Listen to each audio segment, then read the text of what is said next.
अस्सलाम वालेकुम वरहमतुल्लाहि वबरकातुहू। बेटा ICOM पार्ट 1 के स्टूडेंट ये लेक्चर तवज्जो से सुने।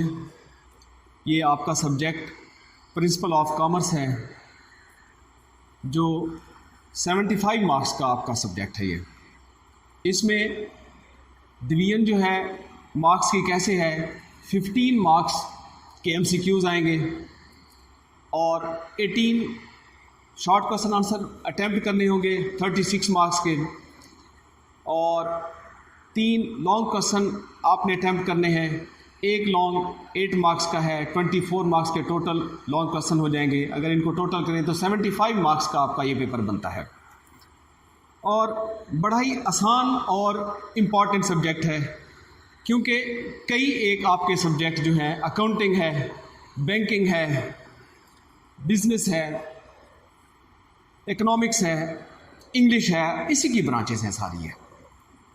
और आज की दुनिया में अगर देखा जाए तो ये आपका जो सब्जेक्ट है तकरीबन हर शोबे में इन्वॉल्व है, चाहे प्राइवेट सेक्टर है, चाहे गवर्नमेंट सेक्टर है, चाहे इंडस्ट्रियल सेक्टर है, या एग्रीकल्चर सेक्टर है, या एजुकेशन सेक्टर है। सब में इसकी अहमियत से हम इनकार नहीं कर सकते। और इस सब्जेक्ट में जो हम पहला टॉपिक अटेम्प्ट करने लगे हैं वो है ह्यूमन एक्टिविटी। उसकी डेफिनेशन है ह्यूमन एक्टिविटी की, the work done by human being to satisfy their wants और needs is known as human activity. अब ह्यूमन एक्टिविटी से क्या मुराद है? इंसानी सरगर्मियां हैं कि इंसान जो भी काम करता है किस मकसद के लिए, अपनी ज़रूरियात को, अपनी ख्वाहिशात को पूरा करने के लिए, वो किस में हम शामिल करते हैं? ह्यूमन एक्टिविटी में। अब इंसान की तमाम ह्यूमन एक्टिविटीज़, इंसान की तमाम सरगर्मियाँ एक जैसी नहीं होती। कुछ इकोनॉमिक एक्टिविटीज़ कहलाती हैं, कुछ नॉन इकोनॉमिक एक्टिविटीज़ कहलाती हैं।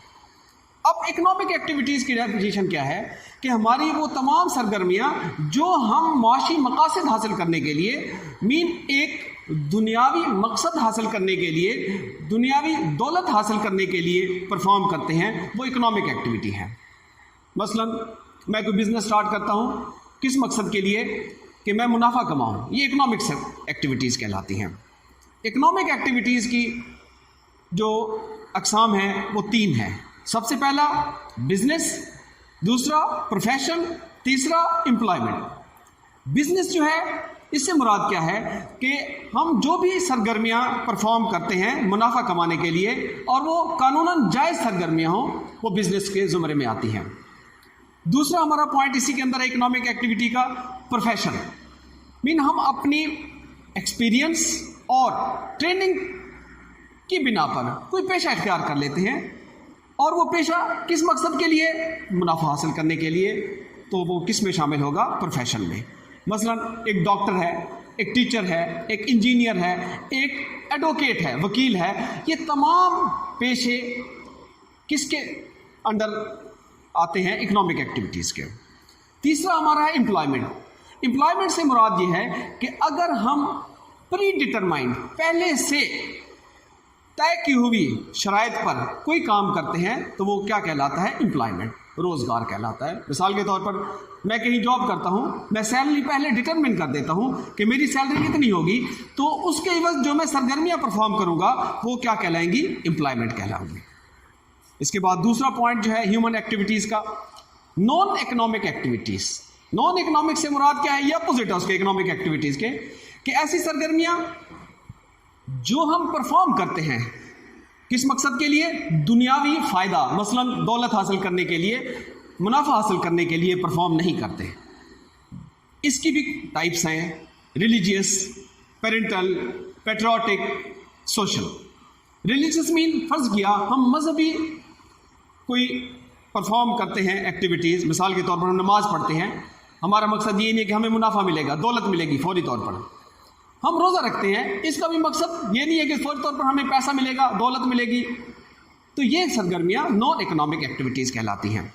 दूसरा पेरेंटल, हम अपने वालिदैन के हुक्म को बजा लाते हैं, हम अपने वालिदैन का कहा मानते हैं, वो हमारे अखराजात पूरे करते हैं, इसके एवज हम उनको कोई पेमेंट नहीं करते। ये भी नॉन इकोनॉमिक एक्टिविटीज़ कहलाती हैं। पेट्रियाटिक हुब्बुल वतनी, हम वतन की खैर खाई करते हैं, अपने वतन से मोहब्बत रखते हैं, अपने वतन की खुशहाली के लिए काम करते हैं, ये भी हमारा नॉन इकोनॉमिक एक्टिविटीज़ का हिस्सा कहलाता है। तीसरा सोशल, हम माशरे में गरीब लोगों की मदद करते हैं, हमारे रिश्तेदार हैं, हमारे पड़ोसी हैं, हमारे इर्द गिर्द के लोग हैं, किसी आफत में फंसे हुए हैं और हम उनकी मदद करते हैं। ये सोशल जो एक परफॉर्मेंस है, एक्टिविटीज़ हैं, ये भी क्या कहलाती हैं? Non economic activities. फ़र्ज़ कि हम किसी को ज़कात देते हैं, खैरात देते हैं, उसके बस उससे कोई मेहनत नहीं कराते, ये हमारी नॉन इकोनॉमिक एक्टिविटीज़ कहलाती हैं। इसके बाद हम बिजनेस को डिफाइन करते हैं कि बिजनेस क्या है। एनी लीगल एक्टिविटी अंडरटेकन और परफॉर्म, कोई भी कानूनी सरगर्मी जो हम परफॉर्म करते हैं, किस मकसद के लिए? अर्निंग प्रॉफिट, मुनाफा कमाने के लिए, क्या कहलाती हैं? बिजनेस कहलाती हैं। लिहाजा बिजनेस की क्या डेफिनेशन हुई? हमारी वो तमाम जायज़ कारोबारी सरगर्मियां जो हम मुनाफा हासिल करने के लिए परफॉर्म करते हैं, वो किस में शामिल होती हैं? बिजनेस में शामिल होती हैं। ये आप क्लियर कर लें कि इलीगल एक्टिविटीज़, चोरी है, डाका है, ज़ख़ीरा अंदोज़ी है, ये सरगर्मियां हैं लेकिन हमारी बिजनेस में शामिल नहीं है, क्योंकि ये इलीगल है, गैर कानूनी सरगर्मियां हैं, तो हम उसको बिजनेस में शामिल नहीं करते। इसके बाद आ जाता है कैरेक्टरिस्टिक्स ऑफ बिजनेस, कि एक बिजनेस है उसकी क्या खसूसियात हैं। कैरेक्टरिस्टिक्स को हम फीचर्स ऑफ बिजनेस भी कह सकती हैं, खसूसियात क्या है इसकी। तो वो खसूसियात जब पूरी होंगी तो हम बिजनेस की डेफिनेशन को तब जाके सेटिस्फाई कर सकते हैं, वरना नहीं कर सकते। सबसे पहले हमारी जो कैरेक्टरिस्टिक है, फीचर है, गुड्स एंड सर्विसेज। कारोबार कोई भी करें हम जो जायज़ हो कानूनी तौर पर, उसमें हम अशिया व खिदमात पैदा करेंगे। अब अशिया व खिदमात किस मकसद के लिए पैदा करेंगे? खैराती काम के लिए, तो वो बिजनेस में शामिल नहीं होगी। हम अशिया व खिदमात पैदा करेंगे किस मकसद के लिए? मार्केट में उसको बेचने के लिए, मुनाफा कमाने के लिए।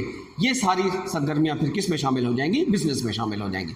फ़र्ज़ किया मैं आपको एक मिसाल देता हूँ, एक काश्तकार गंदम काश्त करता है और वो काश्तकार करके जो भी उसको प्रोडक्शन मिलती है खुद इस्तेमाल करता है, मार्केट में उसको सेल नहीं करता, तो वो बिजनेस में शामिल नहीं होगी। हमारी वो तमाम सरगर्मियाँ जो हम परफॉर्म करें और उसकी परफॉर्मेंस के बस वो चीज़ें हम मार्केट में जाकर क्या करें? सेल करें, वो हमारी क्या कहलाती हैं?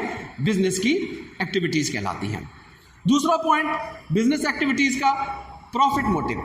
हमारा कोई भी काम जिसका मेन मकसद क्या हो? मुनाफा कमाना, वो किस में शामिल होगा? बिजनेस में शामिल होगा। तीसरा पॉइंट एलिमेंट ऑफ रिस्क। कोई भी काम है जो बिजनेस में शामिल होगा उसमें रिस्क इन्वॉल्व होगा। मसलन रिस्क क्या है? मैं कोई चीज़ प्रोड्यूस करता हूं और उसके सामने रिस्क कौन से हैं? मार्केट में लोग मेरी प्रोडक्ट को लेने से बाज़ वक़्त इनकार कर देते हैं, मेरी प्रोडक्ट को डिसलाइक करते हैं, फैशन चेंज हो जाता है, कंपेटिटर का रिएक्शन सामने आता है, ये रिस्क हैं। वो बिजनेस ही नहीं जिसमें रिस्क इन्वॉल्व ना हो। तो तीसरा पॉइंट हमारा क्या है कि कारोबार की कैरेक्टरिस्टिक्स में रिस्क क्या होता है? इन्वॉल्व होता है। मैनेजमेंट के बगैर आप दुनिया का कोई काम भी परफॉर्म नहीं कर सकते, बेशक स्मॉल लेवल पे हो या लार्ज स्केल पे हो या मीडियम लेवल पे हो। मैनेजमेंट किसी भी कारोबार के लिए बैकबोन की हैसियत रखती है। अगर आपकी मैनेजमेंट एफिशिएंट है तो आपका कोई भी काम होगा वो एफिशिएंटली परफॉर्म किया जाएगा, इफेक्टिवली परफॉर्म किया जाएगा। एफिशिएंट होगा तो आप कामयाबी से कारोबार को चला सकते हैं, वरना नहीं चला सकते। फिफ्थ पॉइंट हमारा है कैपिटल, सरमाया। ये भी बहुत इंपॉर्टेंट एलिमेंट है, कैरेक्टरिस्टिक है बिजनेस के लिए कि अगर जिस कारोबार में सरमाया नहीं है तो आपका कारोबार नहीं चल सकेगा। छोटे से छोटा बिजनेस भी आप कैपिटल के बगैर परफॉर्म नहीं कर सकते।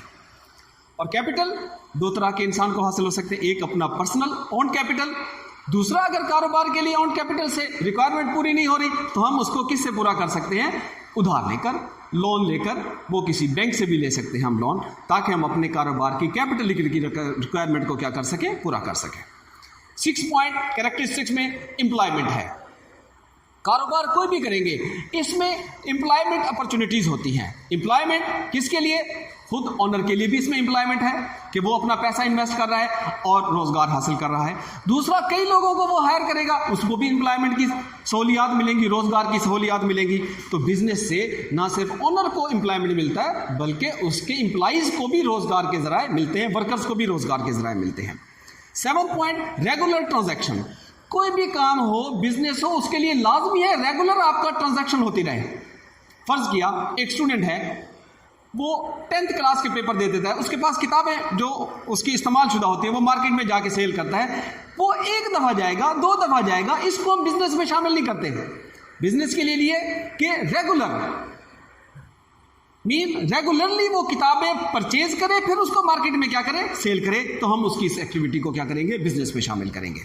क्रिएशन ऑफ यूटिलिटी, बिजनेस में जो चीज़ सर्विसेज हैं या गुड्स हैं हम बनाएंगे उसके अंदर यूटिलिटी होनी चाहिए। यूटिलिटी से क्या मुराद है, उर्दू में इसको अफादा कहते हैं, मतलब किसी चीज़ की वो खासियत जो आपकी ज़रूरत को पूरा कर सके, आपकी ख्वाहिश को पूरा कर सके, क्या कहलाती है, यूटिलिटी कहलाती है। तो आप जो भी चीज़ बनाएंगे वो लोगों की ज़रूरियात को पूरा करेगी, लोगों की ख्वाहिशात को सेटिस्फाई करेगी। अगर उसके अंदर ये एलिमेंट नहीं है तो बिजनेस की कैरेक्टरिस्टिक्स में शामिल नहीं होगा। सेकेंड लास्ट पॉइंट है ट्रांजैक्शन फॉर प्राइस। कोई भी चीज़ बनाएंगे फ्री नहीं देंगे, फ्री चीज़ें लेन देन करना, खैराती काम करना, चैरिटी काम करना, वो बिजनेस में शामिल नहीं है। हम जो चीज़ बनाएंगे उसको कीमतन लोगों को देंगे तब वो बिजनेस में शामिल होगी, वरना नहीं होगी। लास्ट पॉइंट है रीजनेबल प्रॉफिट। प्रॉफिट कमाना, जायज़ प्रॉफिट कमाना इस्लामिक पॉइंट ऑफ व्यू से भी जायज़ है। ऐसा काम जिसमें बिल्कुल प्रॉफिट नहीं है, आप थोड़े अरसे में कारोबार को बंद कर बैठेंगे। तो मुनासिब मुनाफा कमाना किसी भी कारोबार के लिए जायज़ है और अशद ज़रूरत है। अगर आप कारोबार कर रहे हैं, मुनाफा मिल रहा है, तो लॉन्ग टाइम पीरियड के लिए आप अपने कारोबार को क्या कर सकते हैं, स्टार्ट कर सकते हैं, उसको कंटिन्यू रख सकते हैं।